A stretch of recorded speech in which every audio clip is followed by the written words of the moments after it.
Hello, good afternoon, and welcome to BeMotion in the digital space.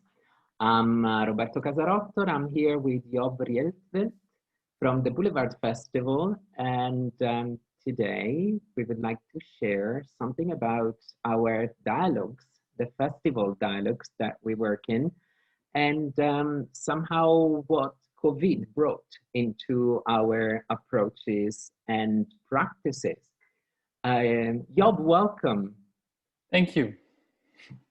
You just finished your edition of the festival in Sertogenbos, am I correct?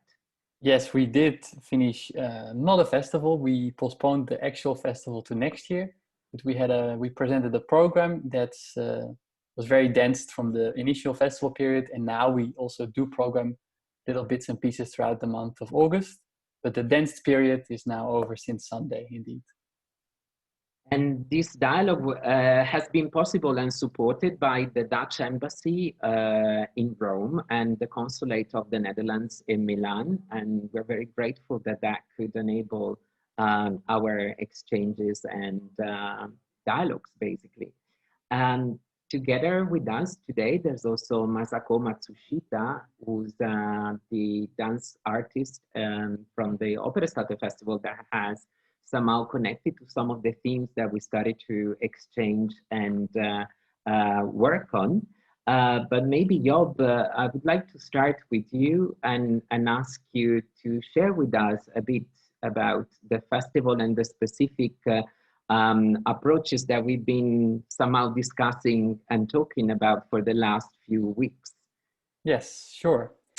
So my name is Job Rietvelt and I work for the festival, as Roberto explained.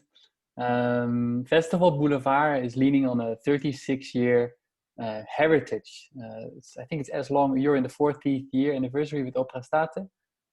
So BeMotion as well knows that we have a big, you have the same heritage in that sense of organizing a festival. In our case, it's a theater festival, literally normally taking over the city during the first 2 weekends and the week of August, 11 days. And normally we present a program of about 120 activities, theater and dance and installations and such. I'm saying normally because we had to postpone our version, of course, to next year.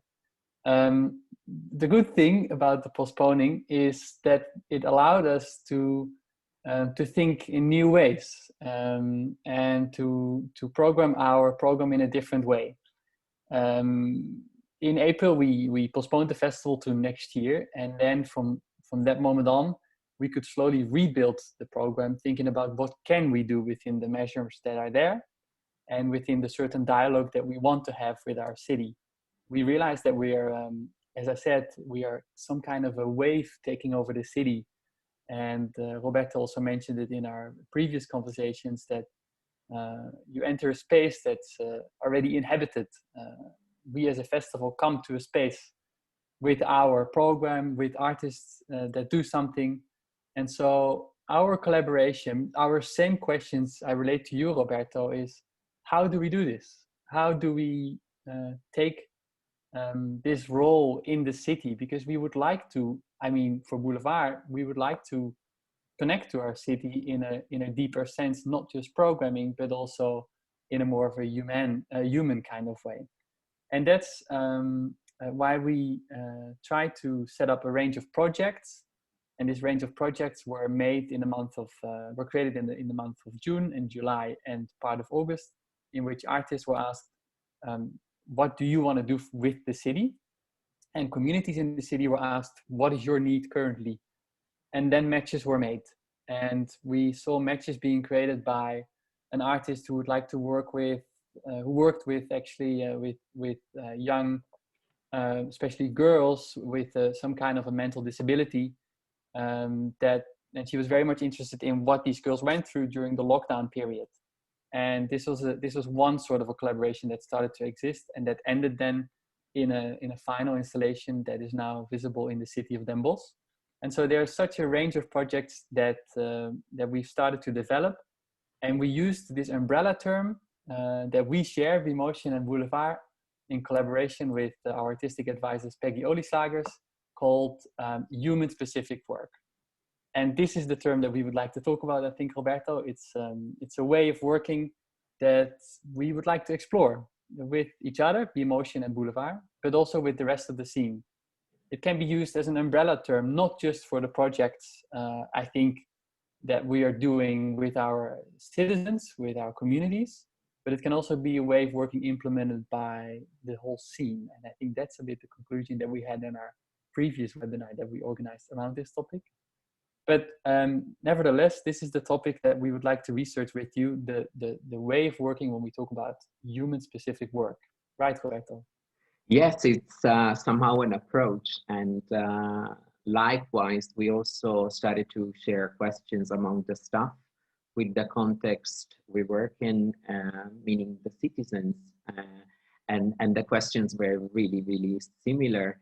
How can we bring initiatives that are somehow meaningful for the time we live in? How can we connect again with the human beings in a more specific way? And what kind of dialogue could we really develop with the artist in these circumstances? And I think it brought a different way of approaching the topic of time.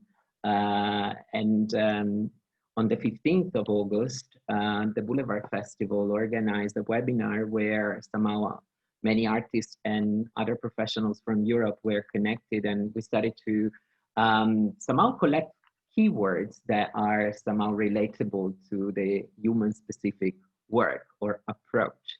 But Job, do you want to tell us a bit about some artists that worked with the Boulevard Festival, within the Boulevard Festival, that somehow we could contextualize in our discussion today?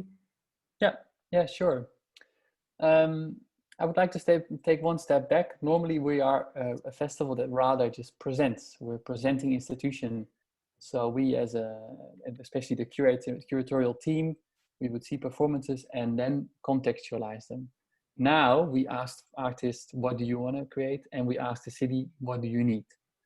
I mean, one specific topic that was so relevant for us is the live meeting. The live meeting in a theater or not, or outside or whatsoever. And then we asked this choreographer, Shailesh Bauran, to say like, hey, we have this space here right now in the city of Den Bosch. What would you like to do? And he initiated, he was like, well, I actually know 2 hip hop dancers from Den Bosch. And in all honesty, we didn't know them, but he did. And he doesn't come from Den Bosch, so Shailesh, and he set up this collaboration, and he wanted to make them, these hip hop dancers, also learning other ways of dance. And it was actually the result of this process was two ways. We saw that they made a documentary. These 2 hip hop dancers made a documentary about themselves, about their context of Den Bosch, where they come from, because their roots. The previous roots are not necessarily in Den Bosch itself, and how they relate to the city with hip hop as a way of expressing inside the city. In the documentary, you see how this is working for them, and you see Den Bosch from a total different view than what I'm seeing, right? Then the second part of this collaboration is Shailesh made a choreography together with his peers for these 2 boys. And they were presenting this during Boulevard, and it was just a very, very emotional experience, because they, both Shailesh and the 2 hip hop dancers, they just went over their own borders. The boys didn't know they could also dance. They thought they could only do hip hop. Their bond got strengthened. We, as a festival, got to know other ways of dancing, and we, as a festival, also welcomed different people in the theater at that moment. So this is one collaboration, for example, with Shailesh Bauran. And do we have some glimpses of these works?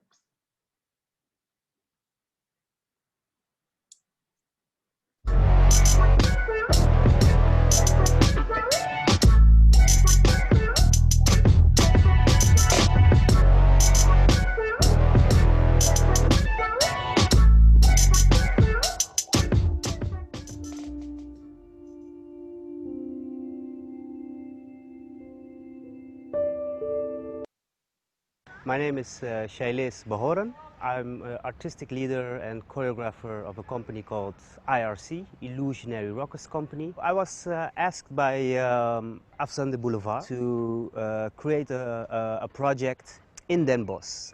For this project, I am working with two dancers from Den Bosch, based in Den Bosch. We are busy with a video documentary about the guys and their relationship with the city. These guys I know from the hip-hop scene, so we already have some kind of connection. So I thought it was the best and strongest way to connect through them and really get all the insights about living in Den Bosch, growing up in Den Bosch, from people that are actually from Den Bosch. Festival Boulevard asked me to do the project, and if I was interested, or if I had ways that I'm interested in working in and approaching a project that I did not before. Usually I create my work really with, I have my performers and me in the space, and that's kind of it. So what I did is I actually assembled a whole team. I have my dancing assistant, that's new for me. I have an interviewer. I have a whole camera team with me. So there's a bunch of people actually in the space, and everybody has their own perspective, their own vision. That has been pretty new for me.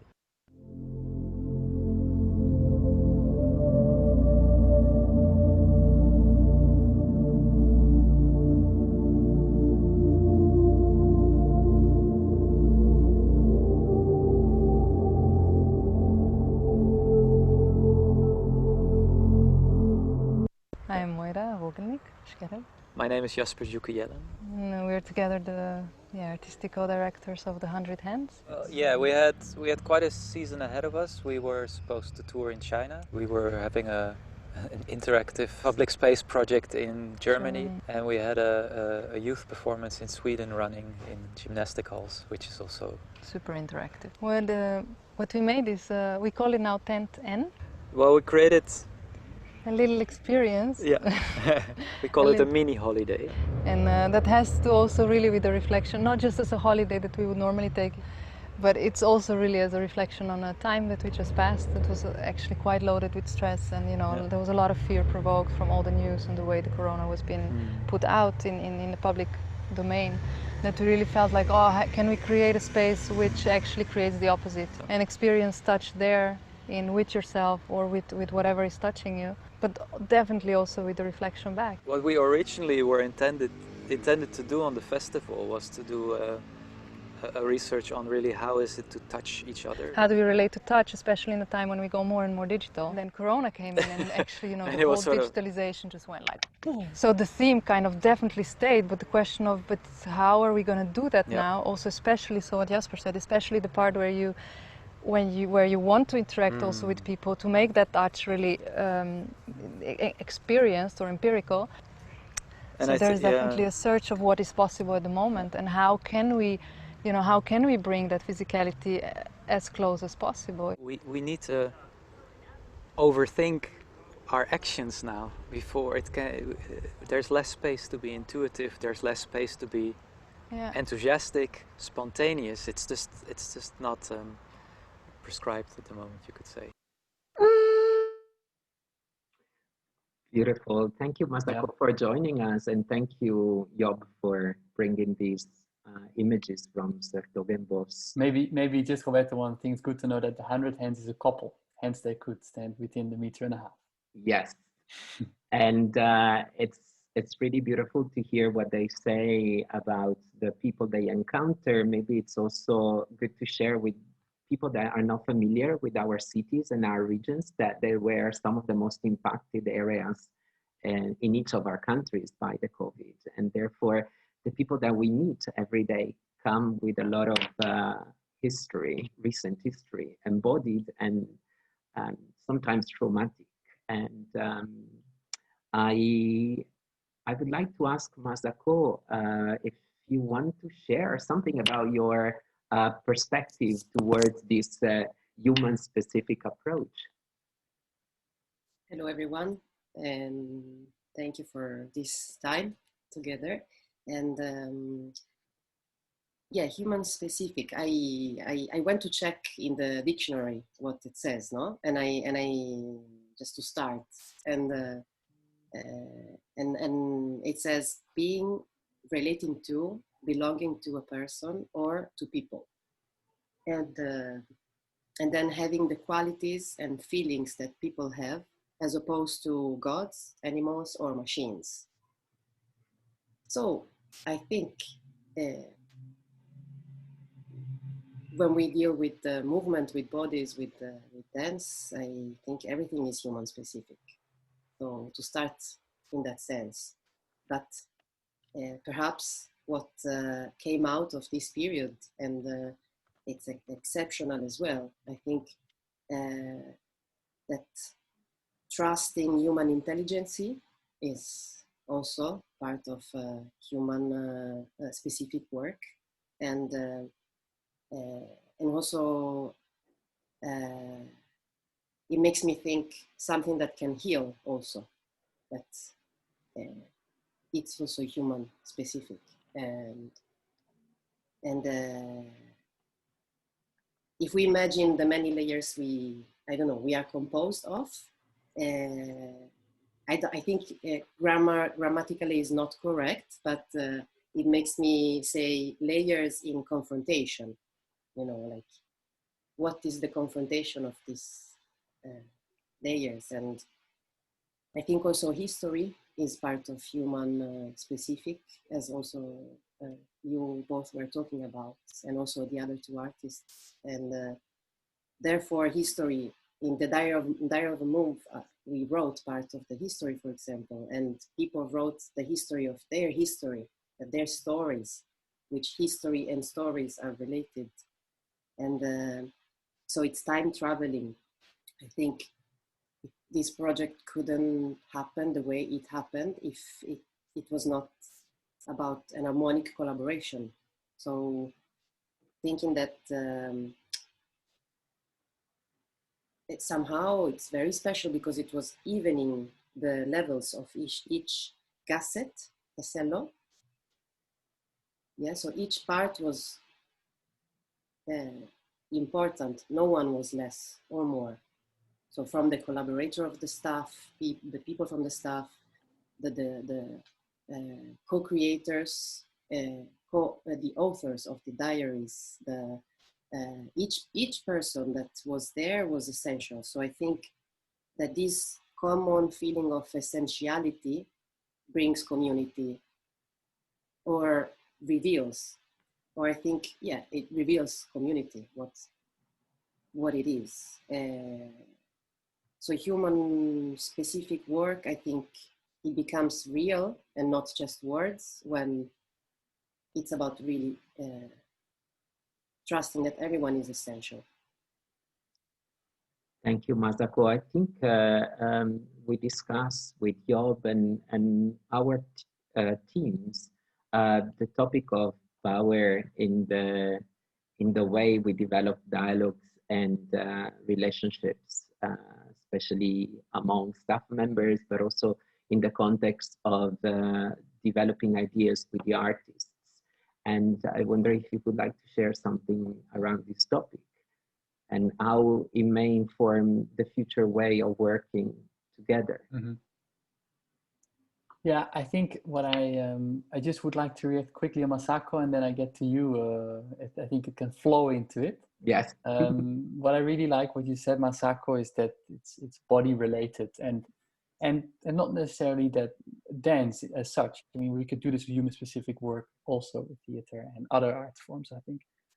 Yesterday, I saw the interview with Peggy and Teresa Beth Howard, in which she said we have to go back from the rational to our body in the way we do our work. And while we bring our body into the work, we bring our histories, we bring our traumas. And it's not just the participants or audiences doing this, or just the artists, but also the organization having to do this.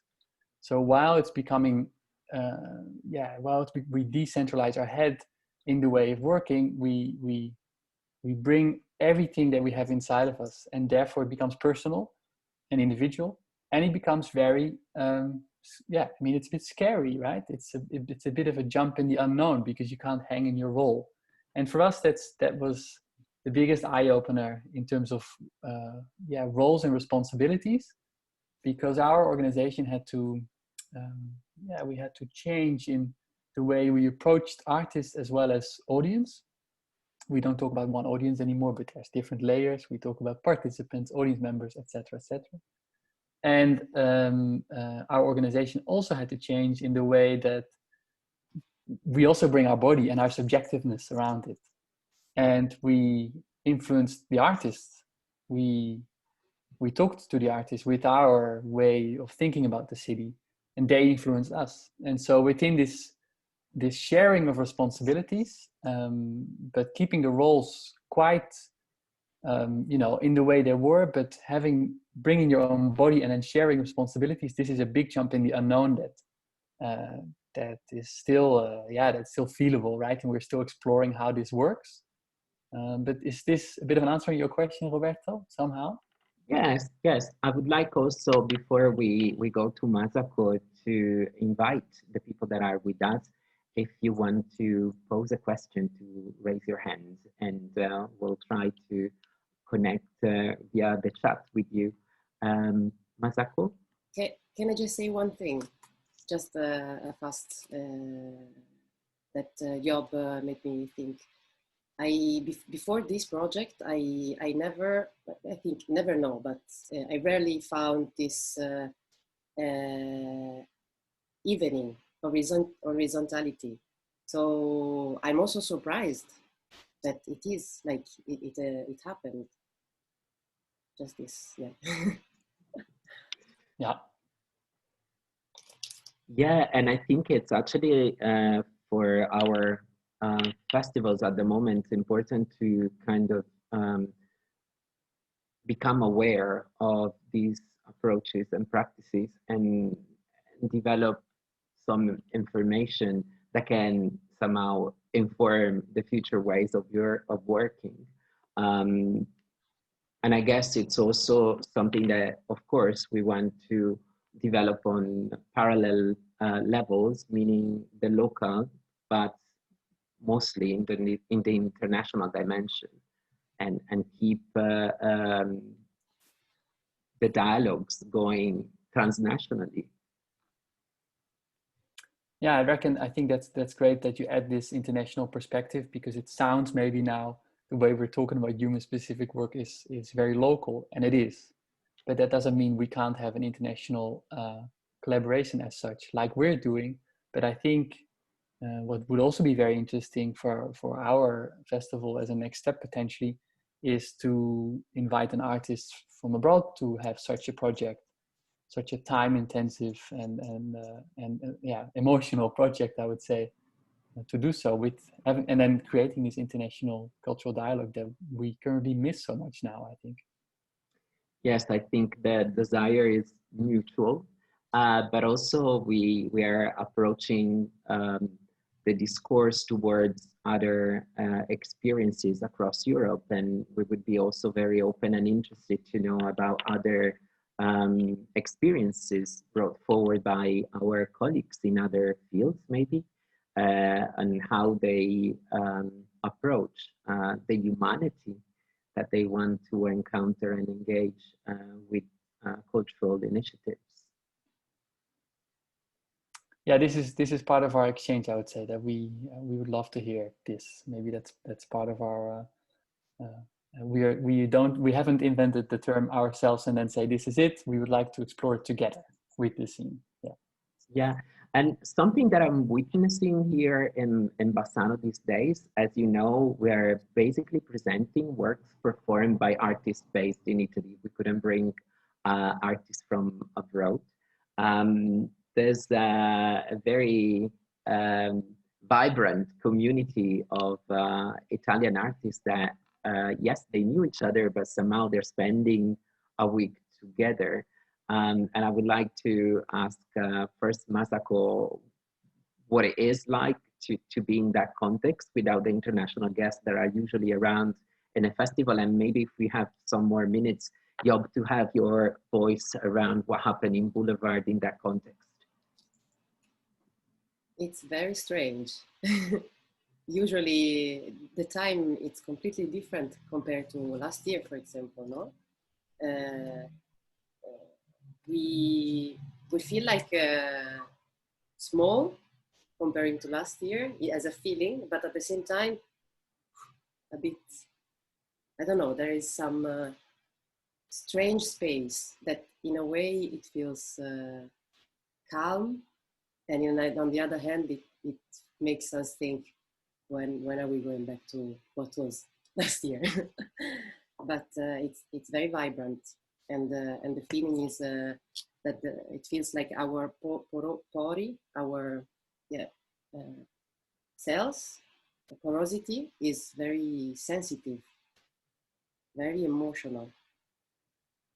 It's wonderful to see that things are still and are again happening.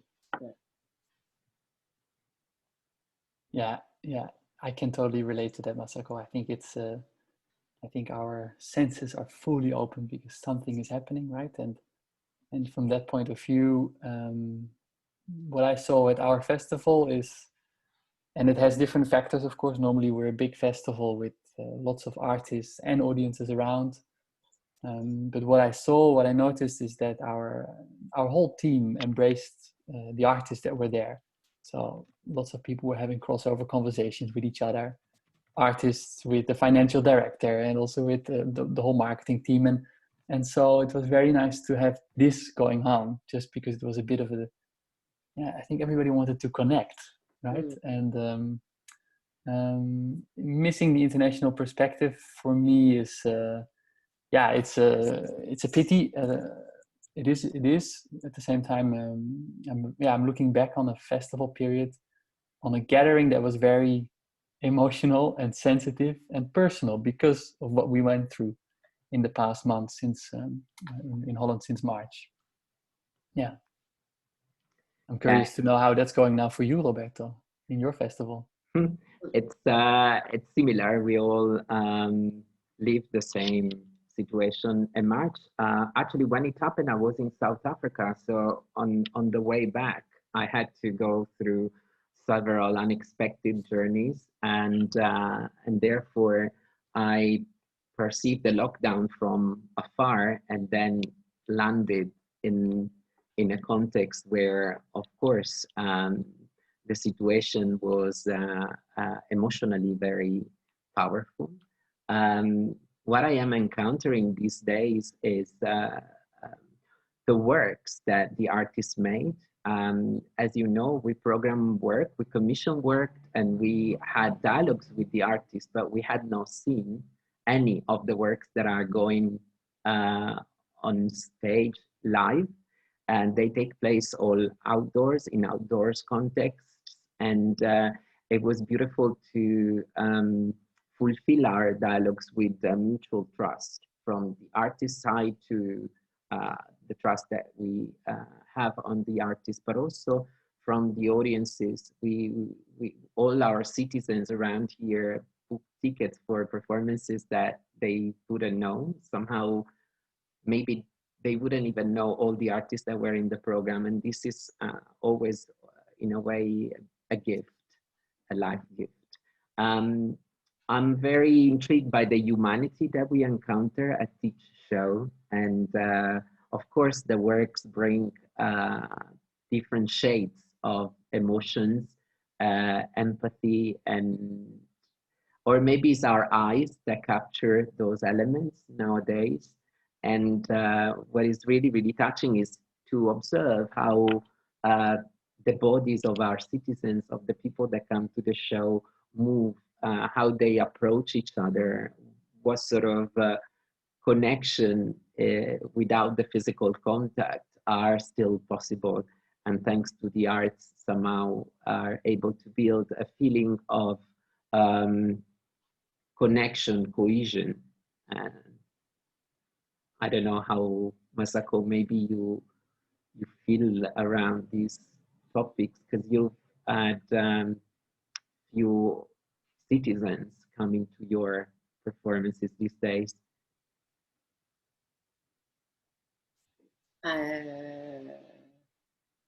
Yeah, I'm still touched.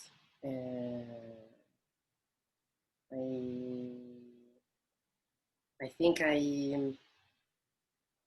need now to take some time to digest.